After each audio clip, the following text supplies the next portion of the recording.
So today the power's out, so Bob has to play without an amp. I think you brought out one of your old guitars. It certainly is pretty.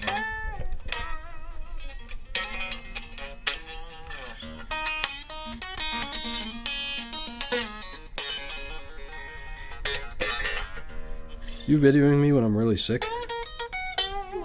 What else is there to do? The power's out. I can't go on the internet. I can't turn on any lights. But there's still some battery left on the video camera. I don't know how much. Certainly is a pretty guitar. You haven't had it out in a while. Is it one of those wild thing guitars? Yeah, it is. This may be the last one I built, I think. I invented this body shape. It certainly is interesting. Yeah, back in the late 70s, early 80s. Looks like it fits around you nicely. That curve. Well, that's what it's for. Pretty wood. Is it mahogany? Yeah, it's a beautiful piece of mahogany. That Honduras mahogany? It is indeed.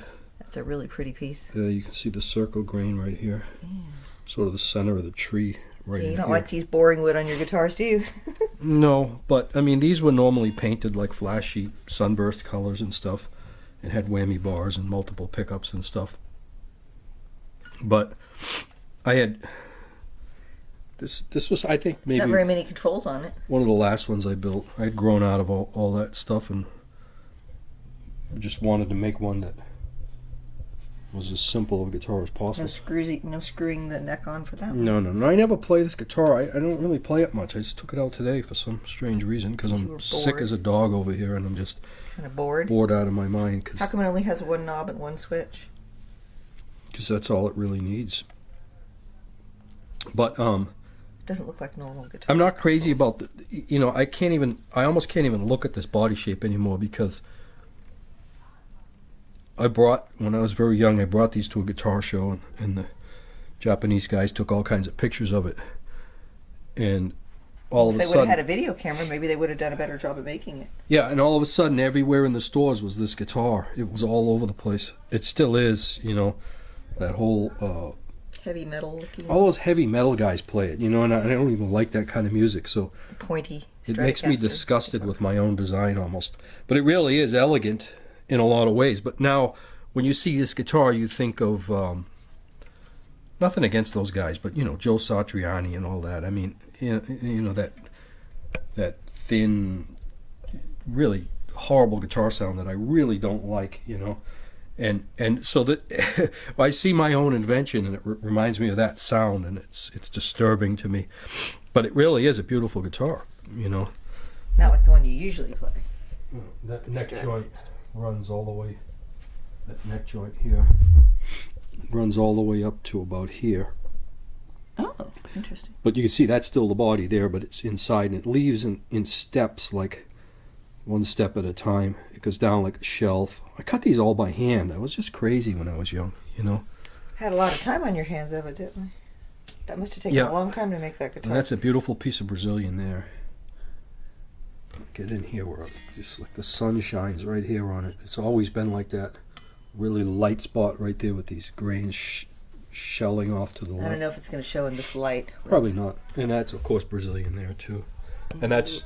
All these inlays on this guitar are jeweler's silver, sterling silver. Oh, nice. Yeah, so if you don't clean them, they get brown like this. And I like the way it looks when it's tarnished. yeah, even the little side markers are sterling. Cool. It's real hard stuff. It's hard as nails. It's really hard to cut and shape in there, And this one has like a varnish, a hand mixed varnish that I mixed. And I forget exactly how I did this finish. I may have changed the color of the varnish a few times to get this shade, because there's no piece of mahogany that looks like this. I mean, I think I might have dyed some of the varnish black at first and scraped it into the grains black to get that color. Yeah, I was just fooling around with the stuff. There's a lot of red in there. I can see a lot of red when you turn it, and I see the sunlight hitting it. And there's like a lot of gold color in this mahogany too. This is really just a beautiful killer piece of wood. It's got you can see that's the center of the tree right there. stemming out from there. So it was close cut into the middle. It's a very dense piece. Has a really nice tone. Yeah, now, see, check out how the switch works. There's quite a story behind this, because the very first one of these guitars I built when I was very young, the design was there in my mind of this had to be exactly like this. So it's only this thick right here, right? And being as young as I was, so it's thinner than what a normal guitar is. Yeah, much thinner, and then you did all that cutaway. Well, right there it is, but but then it's tremendously thick from here to here. This starts. But on a spot where you needed it to be thicker for the guitar starts from the guitar. Go up high so you can see the side. The guitar starts from a piece of wood that's 2.5 inches thick, and I think I carved the top away first when I made these. I don't remember, and then I came in and carved the back away. So this tip, and this flat shell right here are the remaining thickness of the wood where it would have been sitting flat, right? And there's not much taken from here. And across the center is flat, like an old Les Paul is flat in the middle. All the rest is carved away. Yeah, I kind of always liked that flat in the middle for finger picking, instead of the guitar swooping too much, And then of course the horns are cut away, but you just kind of conceive this area here, and they evolved a little bit. There were plenty made before this one, and they were much different. They had flashy colors on them and so on. So, but back to the switch. So I built the first guitar, and it didn't dawn on me that there was no switch in the world to put in here. And I've always been a Strat player, so I want my volume right there, and I want my switch where I can get at it, right? But there wasn't anything. There was nothing I could find. And I said, what the hell did I do? I built a guitar that there's no such thing as a switch that fits in here. But I didn't, so what did I do? So I played the guitar for like a couple of months with no electronics in it or anything. And of course, the early ones, the pickups were in from behind. I don't know if you've ever seen one of those, but the pickups do not sit on the top. The top is just the top of the guitar, and the cutouts are here, and the pickups are down there, and there's very thin coils on the top, transferring down to bigger coils underneath, and there's transformers in those. There's no transformers in this guitar. This guitar is these are wound just like early humbuckers that I wound, but so the electronics are totally different too. But back to the switch. So I'm sitting there one night and I'm like, how in the world am I going to put a switch in this guitar? I mean, there's just no way, right? I need a switch. So it dawns on me. You take a 5-way Strat switch, or a 3-way in this case, right? And you turn it on its side flat like this. So the switch would normally stand up like this and the lever would go like that, right? So you turn the switch on its side and the lever goes like this, right? So what do? All right, so you drill a hole down in the lever, right? Then you take a humbucking adjustment screw, not these are wood screws that hold the pickups down, but on a humbucking pickup you have a screw right there. I forget whether it's 632 or 832, whatever. But those were, they were on my bench, so I grabbed one and went, damn, okay. So you put that through the hole, put a nut and a lock washer on both sides, cut the head off, and then you got that screw sticking out of this slot. And so of course I had to make the slot because the whole idea came at once. So you make this slot like at whatever this angle was, this exact angle. Radius. Yep. And all this has to be cut by hand, because now I guess CNC machines could do that, but I didn't have that stuff back then, and I still don't have it. So anyway, and then you make the tip, and you thread the tip, and you screw the tip on with glue, and hope the switch never screws up, And this guitar's got to be, I don't know, 30 years old. The switch never screwed up. Switches are fixable anyway. You can really work on them a little bit. But that's it. That's the story of that switch. How'd you get it? Oh, yeah, they drilled that hole in the back to put it in. Covered it.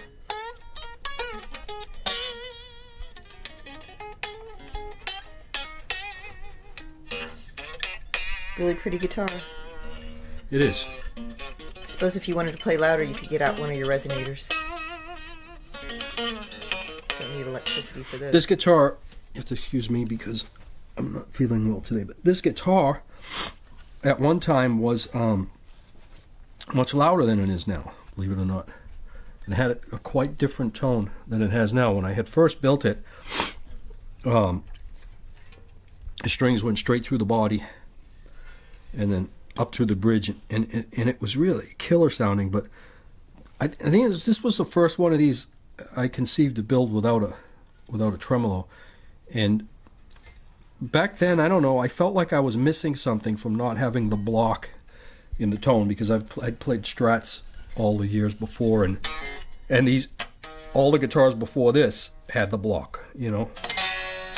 So I just thought